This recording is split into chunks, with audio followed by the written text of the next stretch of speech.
back with another Gentleman's Beercast. I'm Evan. I am Jason. How you doing today, Jason? I'm doing all right. Better with beer in front of me. I think we're doing something a little bit different today. We are. Right? It's a little bit of a special Beercast today. It is October, at least in our neck of the woods, it's October. And we have two beers from Due South Brewing in Boynton Beach, Florida. We have their pumpkin beer, Isle of MaGourdo, and their Oktoberfest, which goes by Oktoberfest. Mine has a pumpkin on the can, so I can only assume what I'm going to be drinking. Mine has some nice little Oktoberfest theme, Martzen style flag type of decoration on it. I feel like these look like they're the robots that you could do this with. Rock'em Sock'em Robots? Yep, and I'm going to knock your fucking plastic off your can. Let's try not to do that because I don't want to spill any beer. Alright, fair enough. But let's just get into it. Let's crack some of these open.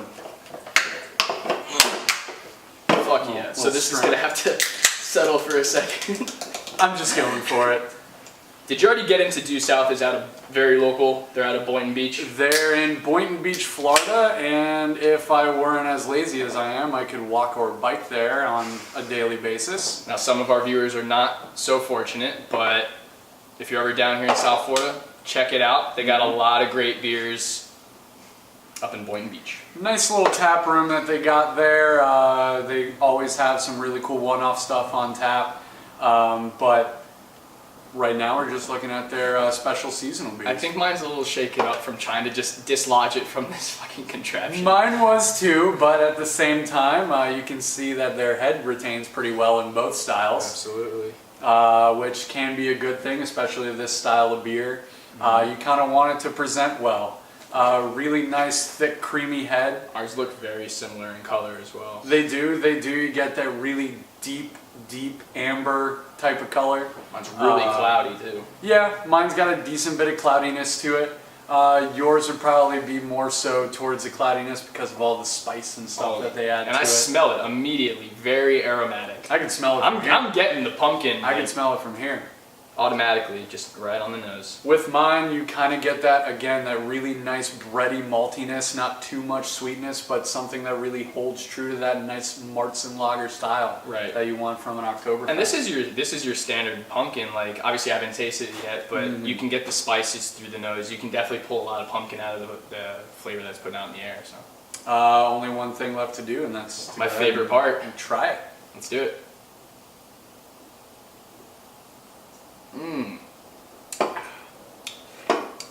I'm gonna let you do the honors. Well, with mine, we get, again, that nice bready maltiness that really holds up from the nose. Not too sweet, which is something that I really, really like about this. Some American-made Martzen-style lagers tend to pack a little bit of sweetness, and I think it just kind of goes with that whole October-y, fallish type of taste, but through and through, this just kind of really holds up, and you get a little bit of hop bitterness to it, but nothing really crazy, and just a very nice deep beer with a good body to it. I like that. Yeah, and this is a really nice example of the style, really nice classic stuff here. Mimics the really traditional German ones very well. That's good to know. I'm excited to dive into that one a little bit later. You got me really jazzed on this. The pumpkin one is really, really good actually. It's not super sweet. There's definitely sweetness with it, but it doesn't bog you down with a lot of the heaviness that some pumpkin beers have, being caked in all the sugars and all the spices they put in. This one's actually pretty light.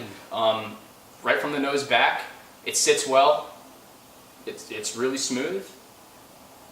And I think that's a good thing, especially us being in South Florida. Even with a pumpkin beer, you're not going to want it to be very heavy or overwhelming. So that bogs you down. Are you saying like something like this could be a pumpkin beer that you bring to the beach? I'd slam these. I would definitely slam these. I could drink these during the day at the beach, during a barbecue. I could drink this at night, hang out with some friends and have a great time. I mean, very drinkable. Mine right now is only 5.4%, so you're hovering around 5.5. Just a hair higher. So, I mean, these are ones that you could probably just put back at your leisure and not really feel too much of them. No, I would agree. Haven't tasted yours yet, but I could speak for this one. This was a very good example of a pumpkin beer that I would recommend you try. It has a very nice flavor appeal. It's also very drinkable which brings me to my next point. Here at the Gentleman's Beercast, we like to go off a 5-pint rating, and that's based off the affordability, drinkability, the flavor, how likely we are to recommend this to somebody. If I'm thinking of this beer, you know, it's a 5.5% beer, so I can definitely have a couple of these before I start really feeling the effects. Right. Very flavorful, right, true with the season. You get a lot of the pumpkin out of it, so you're not, you know, it doesn't feel watered down or anything like that. It's not that heavy either. So I'm realistically going to go 4 out of 5 on this one. It's very good. It's surprising how good it is. That's actually a big testament to the work that this place is doing. And for me, as this being an American style Oktoberfest, again, holds really true to the classic German style. I think I'm gonna go with the 4 as well on this one. It's easy drinking, but it's still got a nice big body to it. Nothing's very overwhelming or underwhelming. It's just got a really great balance. So I'm going with a 4 out of 5 myself. I think that's the big theme out of these. Be it that they're very seasonal beers and we have our expectations set, they come very well rounded. And I think that speaks volumes to exactly what you said earlier about what they're doing at Due South and just how good their beers are. Yeah.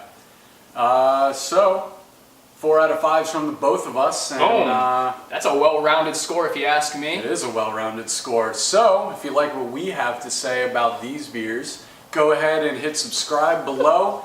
Drop some comments down there too. Let's see what you guys want to drink, what you want to see us drink, and throw some reviews out there. Right now it is the season for the fall. Winter's coming up a little bit later. Not that we really have one in Florida, but we'll still drink the beer. Yeah, why not? If there's anything that you guys want to see, hit us up. But we're probably going to stick with that fall style for a little bit. So let us know how everything goes. Other than that, thank you for watching the Gentleman's Beercast. I'm Evan. I'm Jason. Have a wonderful night. Cheers. Weighing me down. It's not bogging me down with a ton of flavor and a ton of girth.